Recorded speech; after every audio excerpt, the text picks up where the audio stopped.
Hello and welcome back. In this video we're going to do a revisit to the Warhammer Age of Sigmar Warcry box set Heart of Ghur.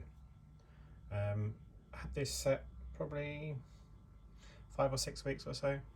And basically I had the opportunity over the Christmas break to get it assembled and painted, etc.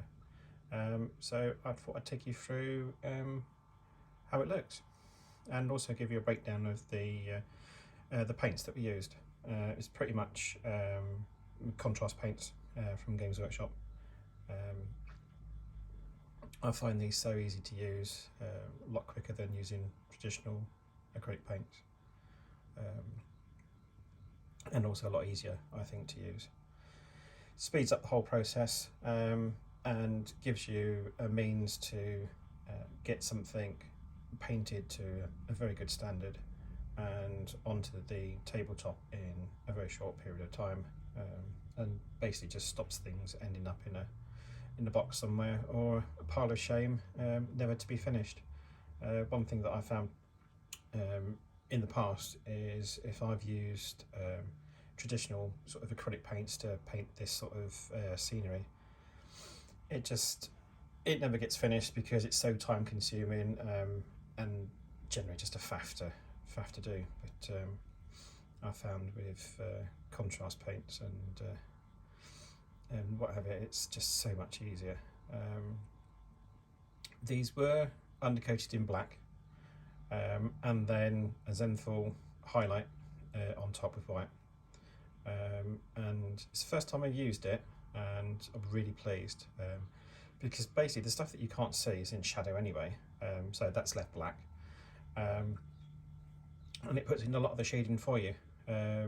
So with that and the contrast paints, it seems to give a very good result, and I hope that you like what you see, and if you haven't painted yours up already, give you some inspiration to get yours finished and get some games played. I'll give you a run through of the paints that I've used. Like I say, these are all contrast paints of one form or another, your basic contrast paint, shades and whatnot. So for the scenery, I used Basilicas Grey for the stones, which you can probably just to make out the bottom underneath the skull. The tree flesh, or bark, I think it's more supposed to be more flesh on these things, is Fyreslayer Flesh, and all of the bone work is done in skeleton Hoard, fairly obvious. And then for the ground, soil, whatever you want to call it, I used Wyldwood for that. So there were the contrast paints for the scenery, and then they were supplemented with some shades.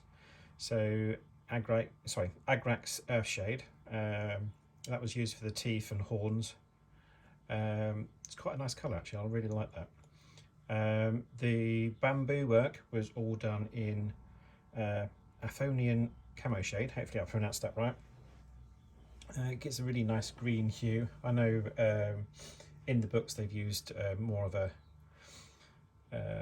buff colour, but I quite like the idea of having green bamboo, so hence why I've used that. And then for the ropes that hold all the bamboo together, I've used Seraphim Sepia, again a nice colour, and does a really good job. And then later on I'll show you some of the pieces of scenery that got some of the stonework, the sort of Aztec stonework, and for that I used, I believe it's pronounced Coelia Greenshade. I think you get the general gist of it, you'll see the colour in a minute anyway. And then for the two different factions, Rotmire Creed,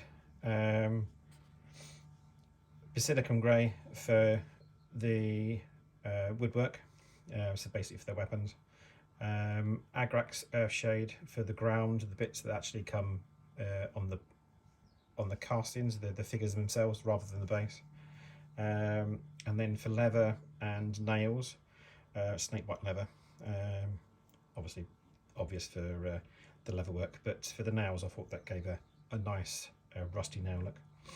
And then for the skin, I used Ryland Flesh Shade. It's a nice skin tone. And then for things like the dark quivers, I use Wyldwood. And for on some of the characters, they've got what looks like grenades or orbs that they throw. And for that, I've used the Coelia Greenshade again.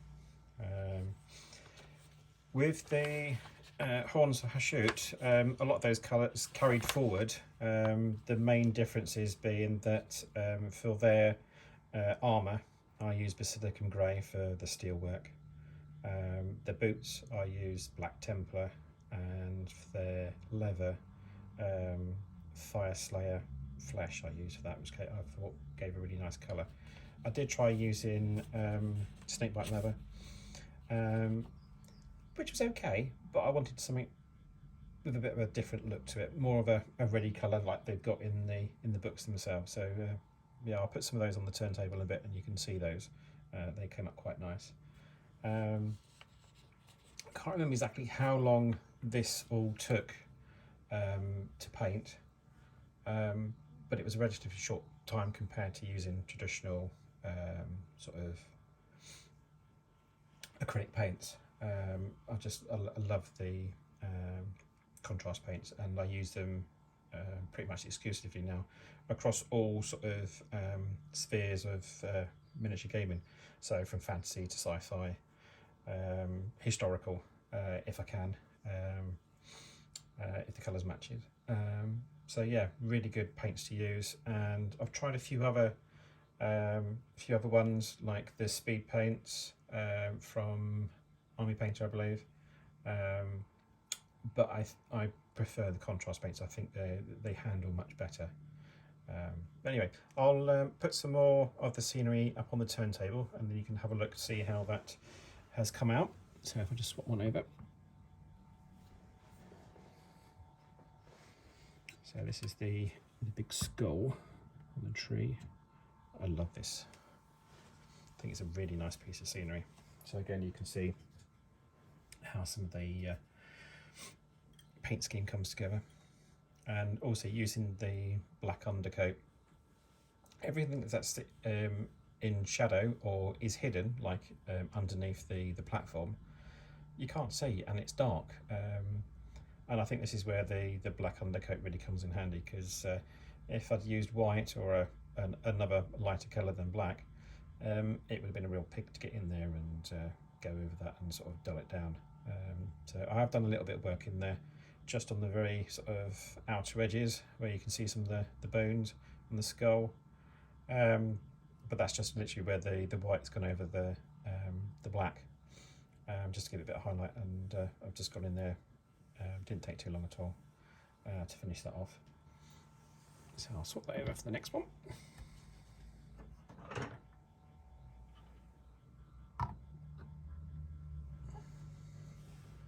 So like I say, I'm really pleased with how the bamboo has turned out. It looks really good. I'm certainly pleased with it. And when we get a chance to get some games in, it's all ready to go. So, one thing with the trees, I didn't mention the talons, claws, whatever you want to call them, on the edge of the branches. They were done in Wyldwood again, contrast paint. So let's just get the next one up. Swap that one out.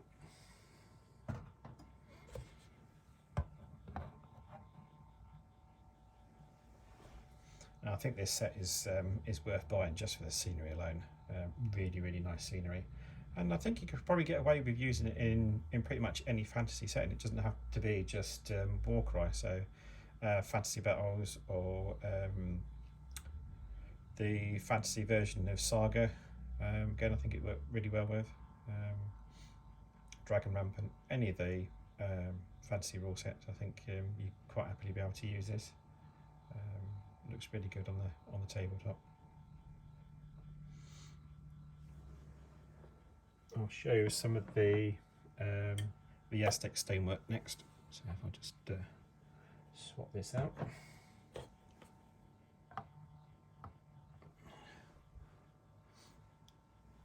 wanted something a bit more interesting, rather than just the usual sort of boring grey for stonework. So hence why I used the sort of blue sort of tinged contrast paint. Gives it a nice bit of interest there, I think.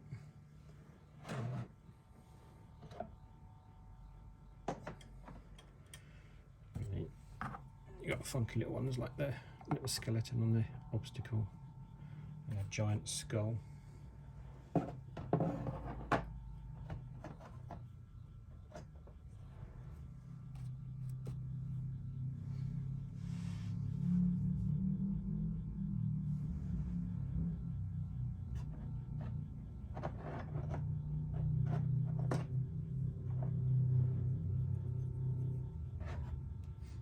Which ones I've shown now.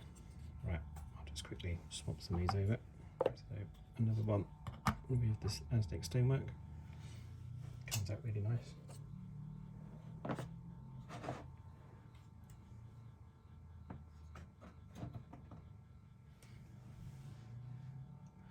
I say, it's quite an achievable project to get done.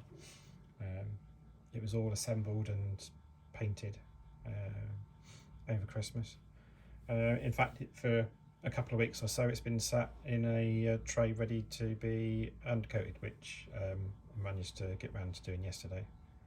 So I just gave it a couple of good coats of ultra matte varnish from Ammo by Mig. I like their paints basically, but the varnish is really nice.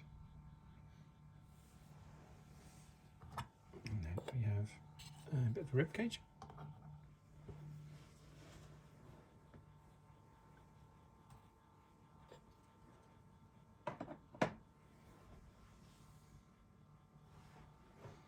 And then hopefully, if I can swap stuff around without knocking it all over, I'll bring up the figures themselves that make up the two different factions.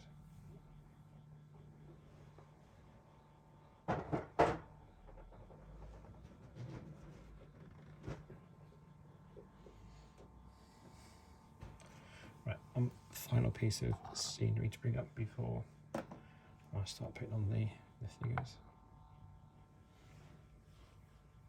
Even the obstacles are quite interesting.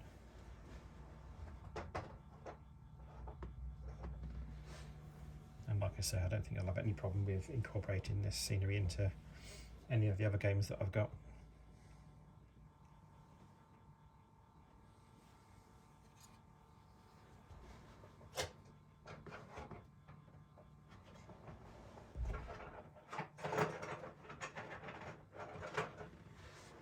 Two other pieces I'd forgotten. The actual walkways themselves. And these really show off the bamboo.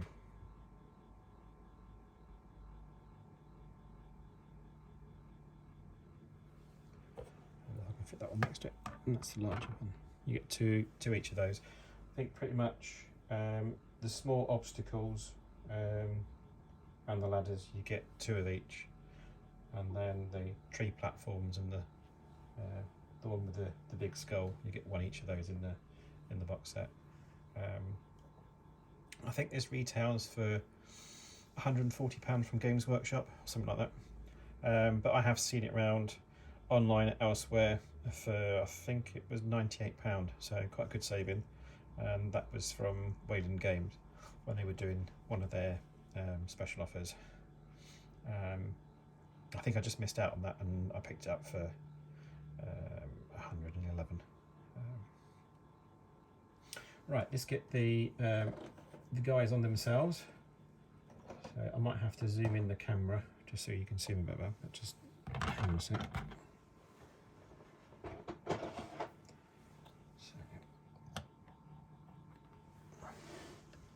Just adjust the camera a little bit at the bottom.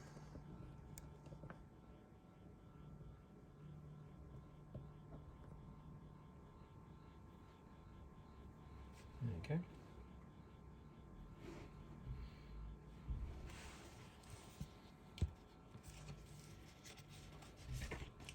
So this is part of the Rotmire Creed. These are the first three characters going on are the leaders for each of your different parties. We haven't really played this game much. I think it's something like dagger, shield and sword or something like that, but you split your party into 3 different groups. So you'd need a leader for each one.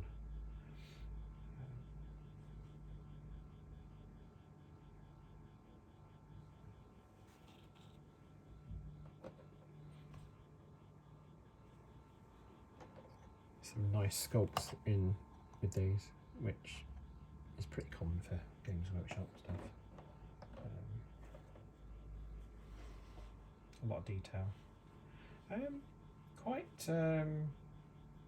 Quite strong though. I was when I first opened the pack up, I was a bit concerned that some of the bits might easily snap off, but they've been quite resilient so far. So fingers crossed they'll stay that way.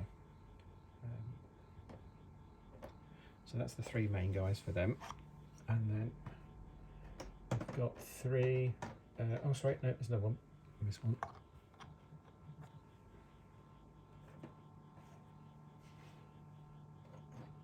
They're sort of your more stronger guys out of that faction, and then I made up 1, 2, I think it's 2 guys with shields, which I'll put on next.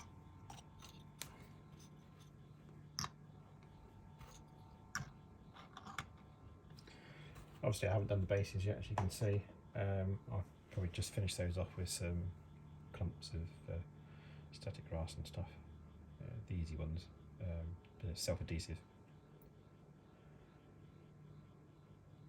And the self-adhesive ones that you can just stick on, just to give it a bit more interest on the bases. And then to finish off those, you've got like the boggy troops, the 2 on at the moment, they're not expensive. They're a bit more because they've got a shield, so you pay extra for those. And then you've got, I suppose what I should have done was read up before I did the video about what these guys are all called, but you get the general gist.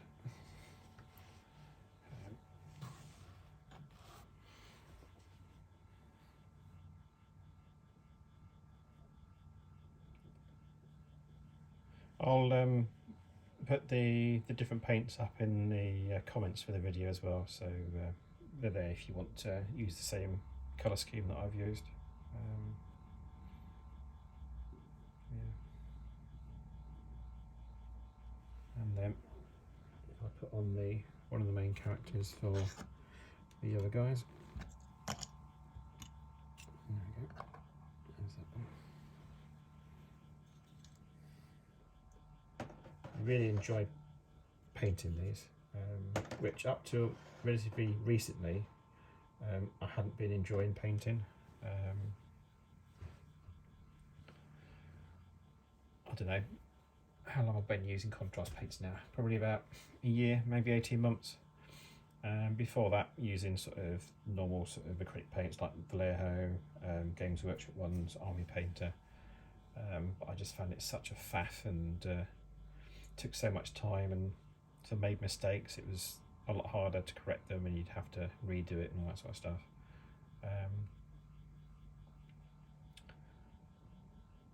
Yeah, using contrast paints, it's a breeze, and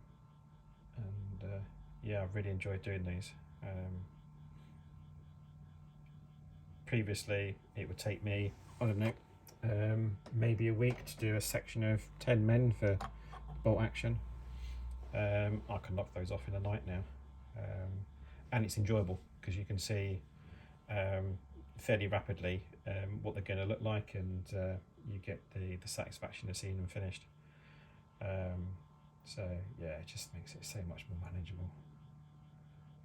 And the figures that I buy are getting made, and they're getting painted, and they're getting played with, which is pretty much what you want. So, like I mentioned before, if you're haven't used them or haven't given them a try, it's well worth a go. I was talking to a gaming buddy of mine. He'd lost his mojo for gaming and painting, and had a huge pile of shame of stuff from Bolt Action and the like, from Warlord games, that hadn't been painted. And I had a chat with him about a week or so ago, just because we hadn't caught up for a while, and he said he just, you know, completely lost any enthusiasm for it, or didn't have any enthusiasm for it. So I said to him about having a go at using contrast paints. There's loads of videos up on YouTube for which paints to use, what colour schemes for whatever interest you've got, whether it's I don't know, Napoleonics, World War II, fantasy, sci-fi. So I said, you know, give them a go. You probably only need, I don't know, about 10-12 different colours at the most, to get you started. And he gave it a go, and yeah, he's getting on really well with them. So he's getting stuff painted, and he's enjoying it again. So it's certainly something to think about if you've not done it so already.